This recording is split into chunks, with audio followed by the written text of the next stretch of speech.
Assalamualaikum warahmatullahi wabarakatuh. Selamat pagi Bu Sinta. Saya Indri Aurana Gita dengan 3 digit MPM terakhir 542.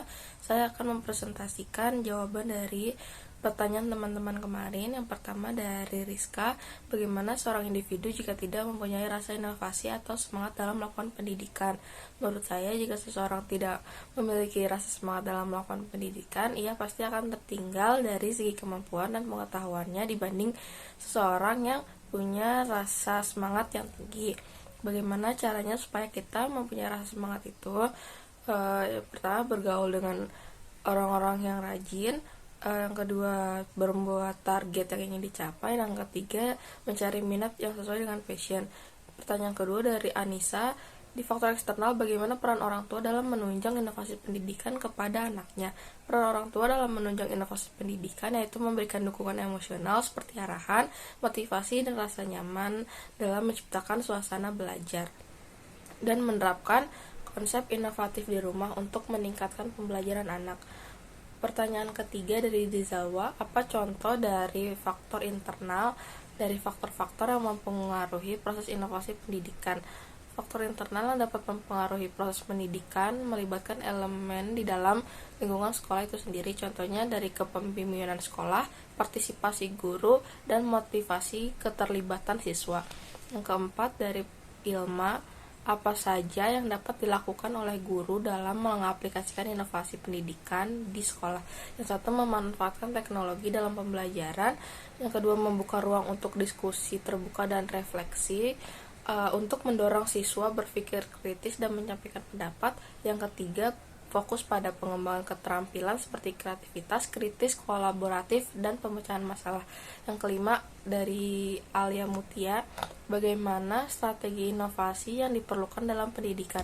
Strategi inovasi dalam pendidikan mencakup integrasi teknologi, pengembangan kurikulum yang responsif, melibatkan siswa melalui metode pembelajaran interaktif, dan memberikan pelatihan dan pengembangan profesional kepada guru untuk memahami dan menerapkan inovasi dalam pembelajaran. Pertanyaan ke-6 dari Wardah, apa yang menjadi kendala melakukan inovasi pendidikan di Indonesia? Yaitu infrastruktur yang tidak merata, resistensi dalam perubahan, dan kesenjangan akses pendidikan di berbagai daerah. Yang ketujuh dari Hafidah, apa manfaat dan pengembangan kurikulum yang inovatif dalam konteks pendidikan untuk meningkatkan keterlibatan siswa dalam mempersiapkan mereka untuk tuntutan di masa depan, mengembangkan keterampilan kritis, memberikan peluang kepada guru untuk mengembangkan kreativitas mereka dalam merancang dan menyampaikan materi pembelajaran, dan mengembangkan karakter, etika, dan moral sebagai bagian dari integral kurikulum untuk menyiapkan mereka menjadi warga yang beretika dan tanggung jawab. Yang ke-8 dari Saskia, hal apa saja yang bisa menyebabkan adanya inovasi pendidikan di Indonesia? Yaitu kesadaran terhadap perubahan global dan kebutuhan akan keterampilan yang relevan di era digital untuk mendorong sistem pendidikan yang berguna untuk mempersiapkan generasi yang mendatang. Yang ke-9 dari Jessie, salah satu contoh yang sudah dilakukan pemerintah daerah dalam mengembangkan inovasi pendidikan di daerah tertinggal, yaitu gerakan literasi sekolah atau GLS. Inovasi pendidikan mencakup segala upaya atau perubahan yang dilakukan untuk meningkatkan proses pembelajaran, metode pembelajaran, dan hasil pendidikan secara keseluruhan.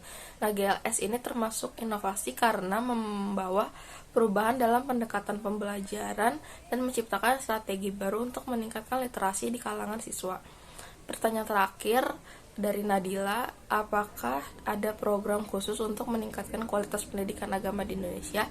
Ada, yaitu dengan program pembinaan PAI atau P3AI yang fokus pada pelatihan guru agama Islam untuk meningkatkan kualitas pengajaran mereka.